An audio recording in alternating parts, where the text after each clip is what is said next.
அருமையான தலைப்பு தேர்வு செய்துள்ளீர்கள்.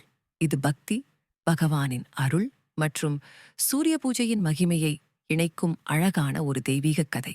இதோ சூரிய பூஜை, ராதாகிருஷ்ணனின் தெய்வீக வரப்பிரசாதம். பகுதி 1. ஒரு நம்மை சுற்றியுள்ள ஊரடங்கு போல் அமைதியான காலை. 6 மணி திருப்புனிதமலை என்ற ஒரு அமைதியான கிராமத்தில் பக்தி மற்றும் பண்பாட்டின் வாசல் எப்போதும் திறந்தே இருந்தது.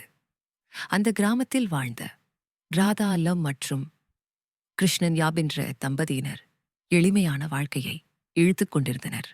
ராதா ஒரு ஆசிரியை, கிருஷ்ணன் ஒரு விவசாயி. ஆனால் அவர்கள் இருவரும் பக்தியில் ஆழ்ந்தவர்கள். சூரியனை தினமும் வணங்கும் பழக்கம் இருந்தது. அன்று ஒரு விசித்திரமான நாளாக இருந்தது.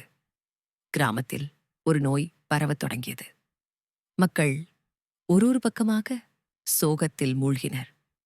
மருத்துவரும் இல்லாத அந்த கிராமத்தில் மக்கள் எல்லாம் எதிலாவது நம்பிக்கையை தேடினர்.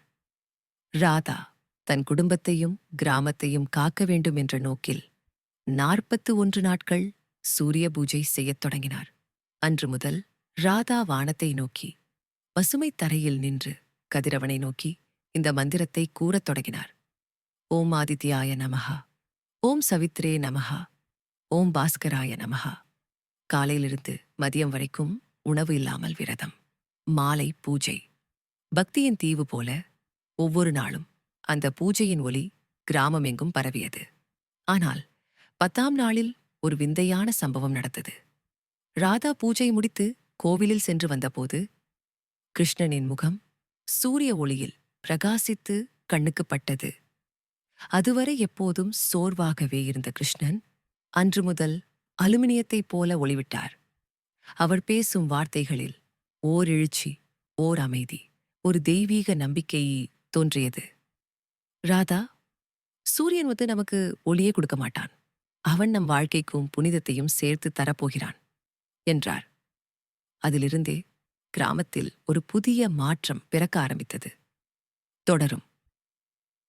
பகுதி 2. கிருஷ்ணனின் கண்களில் தெய்வீக ஒளி எப்படி வந்தது? ராதா செய்யும் பூஜைக்கு சூரியன் என்ன பதிலளிக்கிறான்? கிராமம் மீண்டும் உயிர் பெறுகிறதா? இது எப்படி இருந்தது? நீங்கள் விரும்பினால் பகுதி 2 ஐ நானே தொடர்வதற்கு தயார். அதற்குள் ஏதேனும் மாற்றங்கள் வேண்டுமா?